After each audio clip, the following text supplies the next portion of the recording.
Good morning po, Hello po. good evening po, ma'am. Sorry. Good evening po, ma'am. Hello po. Taga saan po kayo, sir? Po, Taga saan po kayo? taga Subic, Sambales po. Ah, ilang taon na po ba? Ilang taon na po kayo?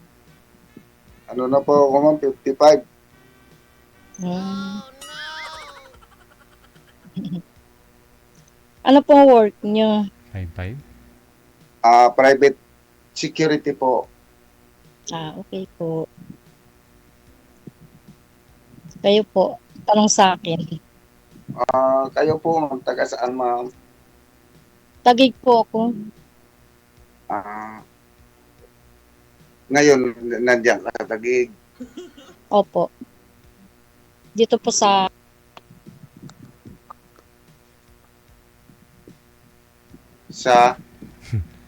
dito po sa anak ko. Sa? Signal. Anak ko po. Saan ba? Dito po sa panganay ko po. Ah, ilan po ano po ba ang status niyo, ma'am? Ikaw ba'y hiwalay o Hiwalay na po, 20 years na po. 20 years? Halos pare-pareho lang tayo. Kasi ako 2006 eh. Hmm. 19 na rin. Ay, ilan ba? Ay, ano na? 30 na. Hmm. No? Matagal-tagal na rin po. 2006 po eh. 2006. 19 years pa Hindi, lang 2006, 10, 2015, 19 pa lang. nasa 19, ano?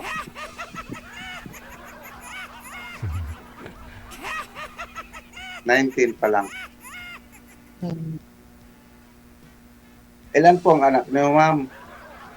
Dalawa po. Dalawang babae. Taga saan po kayong province niyo? Samar po.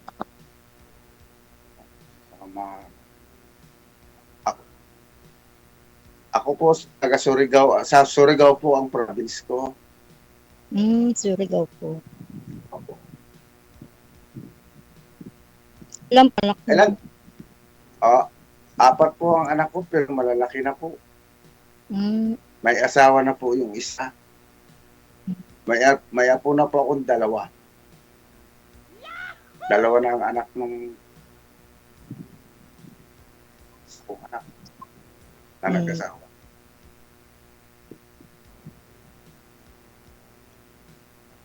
Bata pa po nag-asawa yun. 22. Ay, 22.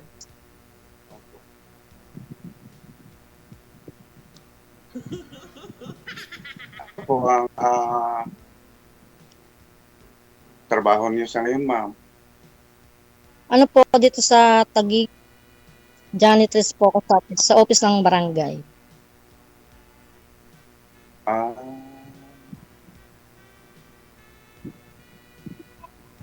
Buti naman eh, ano pala, medyo ano ka pala diyan sa barangay dahil sa dami ng ano diyan. Pakisagad po ng ulo ninyo. Dami ng mas kilala, ikaw ang nakapasok din. Marami naman po kami. Na magkamag-anak diyan? Hindi po. Solo ko lang po dito.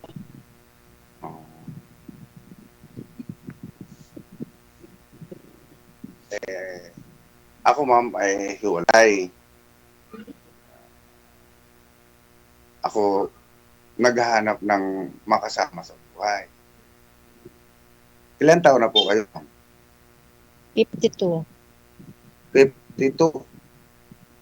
52, 54, 52. 52.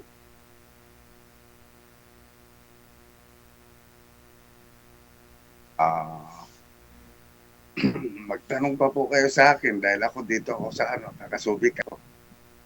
At taga Surigao po kayo. Opo.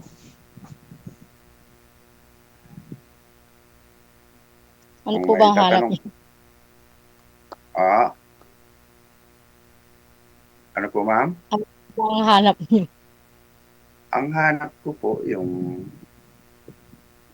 tapat, seryoso na harapin ang bilang asawa, kali, yan.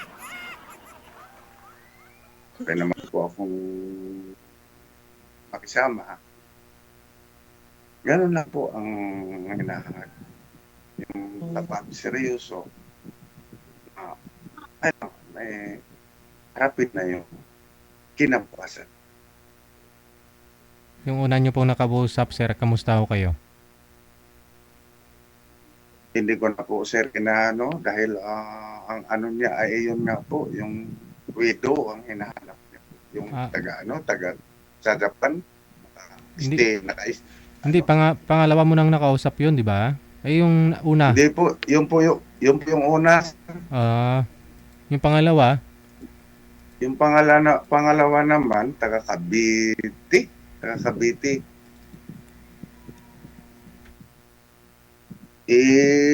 Laging busy siya sa may negosyo yata silang atong station water. water station. Lagi po siyang busy. Sabi ko ay hindi yan kasi dapat sa loob ko lang. Dapat bigyan ng time kung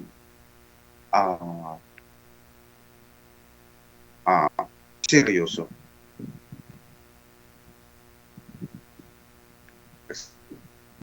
Yun lang naman po ang mahalaga, yung halimbawa hindi pa kayo nagsasama, malayo pa kayo sa isa't isa. Ang kinakailangan yung bigyan ng oras ng konti na mag-usap. Na-try nyo po bang dyan na lang maghanap, sir? Malapit sa iyo? Hindi ka naghanap po dyan?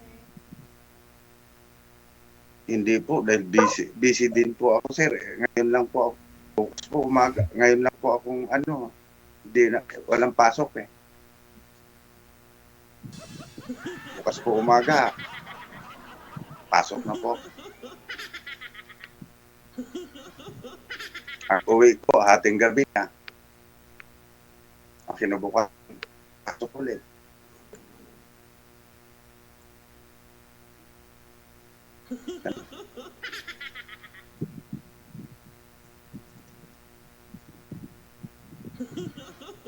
Kayo, ma'am, may tanong po ba kayo?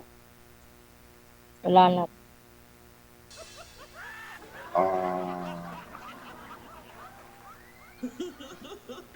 Wala na kagad? Yung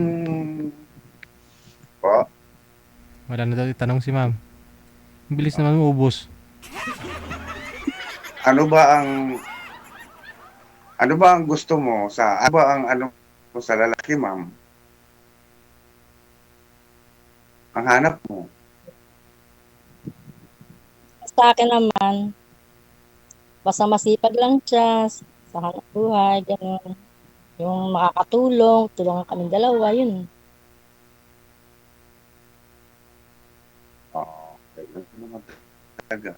Kailangan naman talaga magtulungan. Saka, walang bisyo. Walang bisyo. Ayun lang. Yun lang, kaya nagyuyusi po. Ako po, ayoko ng palimlim. Nagyuyusi po ako. Yun lang po ang pinaka-bisyo ko po. Umiinom ako, pero bihira. Yung pag may okasyon lang. Oh. Pag wala. Kasi Nakakasira sa trabaho yan kung saan kapag napasobra. Dahil hindi ka makapasok kinabukasan. Pinahihirapan mo lang sarili mo. Yun nga. Ganun. May inom ako, pero bihira. Pagka may okasyon. Tulad ng mga birthday, ganyan. Inimbita ka. Yeah. Lalo na sa kapitbahay lang, sa una-unahan pa ng kailangan mo naman makisama din. Kailangan mo pagyan. Ganun po.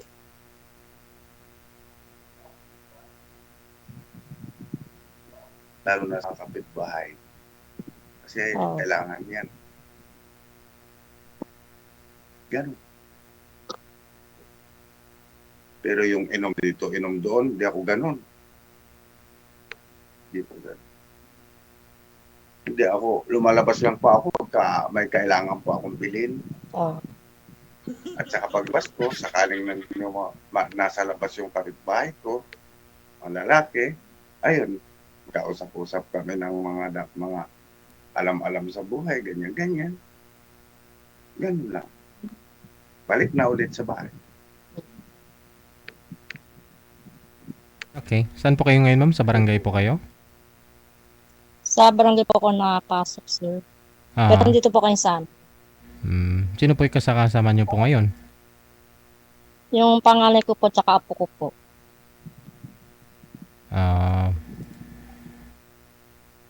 Ako po, ma'am, wala po akong kasama.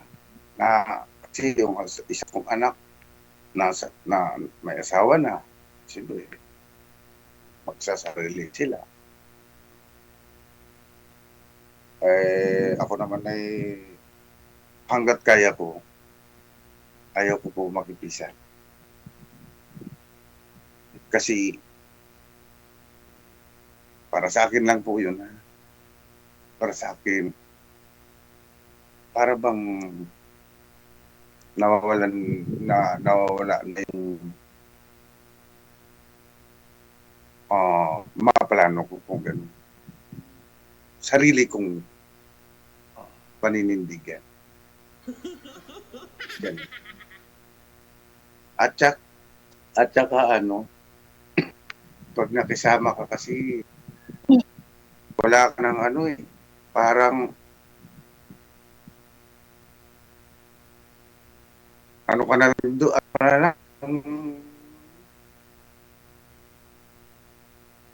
basta ganun ako. Ano po? Hindi ko wala kasama. Yung dalawa ko pong anak, andun po sa ina na mismo yung 2006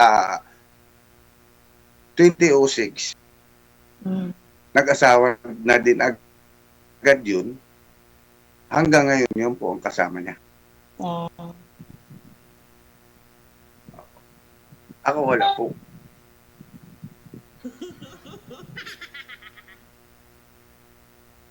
Kung may apo na rin ako, 4 na apo ko.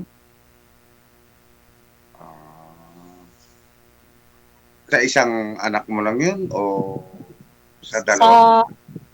Sa panganay ko isa, sa bunso ko 3. Ilan naman po ang mga edad ng mga anak? Yung panganay ko magta-13 na. Yung bunso, isang taon lang agwat nila, 28. Ano naman po ang status ng asawa, anong dati mong kinakasama or asawa, asan pa siya ngayon? Ano siya? Ayoko na lang pag-usapan. May pamilya na ba ulit? O ano po? Meron na po. Meron na po siyang pamilya. May pamilya na. Ikaw, ma'am, hindi ka pa nagka-boyfriend?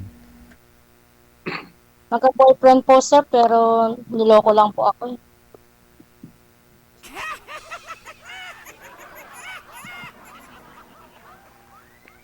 Bakit? Paano naman na sabing niloko ka? Huwag na lang po yun. May kinakasama, may asawa ba? May pananagutan ba? Ano? Wala naman po. Parang basta mabang kwento na lang po yun. Sige po. Mahalaga. Solo ka.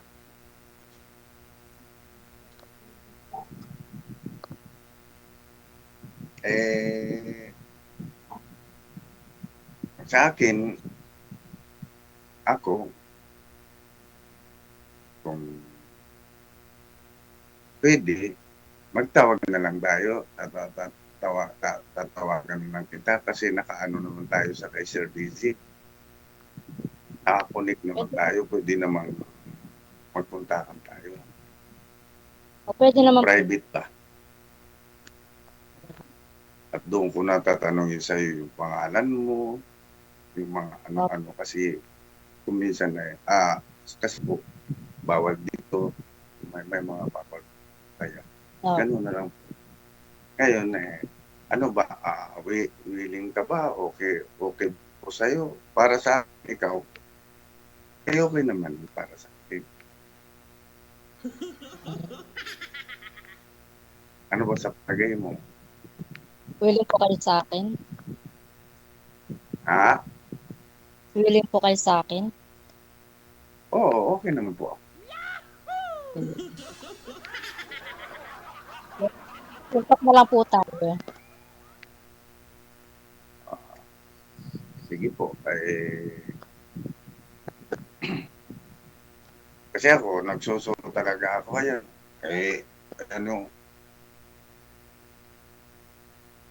bahay ko dito wala, hindi naman mapwede na hindi kang talagang totoo.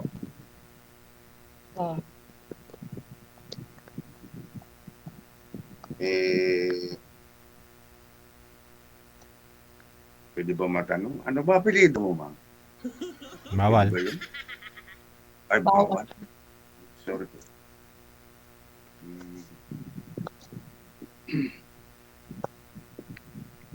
So, 52 ka, ma'am. Po, 55. Ang tanong, okay ba ako sa'yo? Di ba, paano masabihin mo nga, no? Ayun naman, kasi yung dalawa ko naging kausap dito kasi Sir DZ, wala paano magkakaano? Ang gusto niya yung widow. Wala. Tapos na agad dun. Yun naman isa, laging busy. Hindi pa nga kami nagkanda usap-usap na talagang dapat pag-usapan. Puro busy.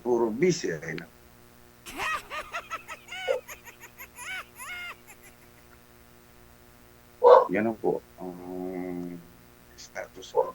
Pangatlo na po akong sali ngayon. Pangatlo na kayo. Ako ngayon palang first time ko palang.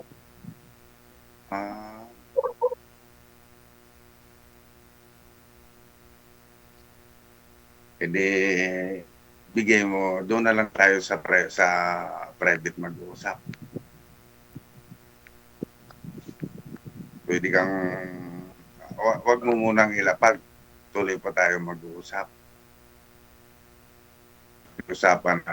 Pakiusapan na lang natin si Sir DZ. Sige pala po, sir. Sir DZ, salamat po. Ganun na lang po, sir. Hanggang sa muling pagkikita, paalam. Salamat po, sir. Marami po salamat.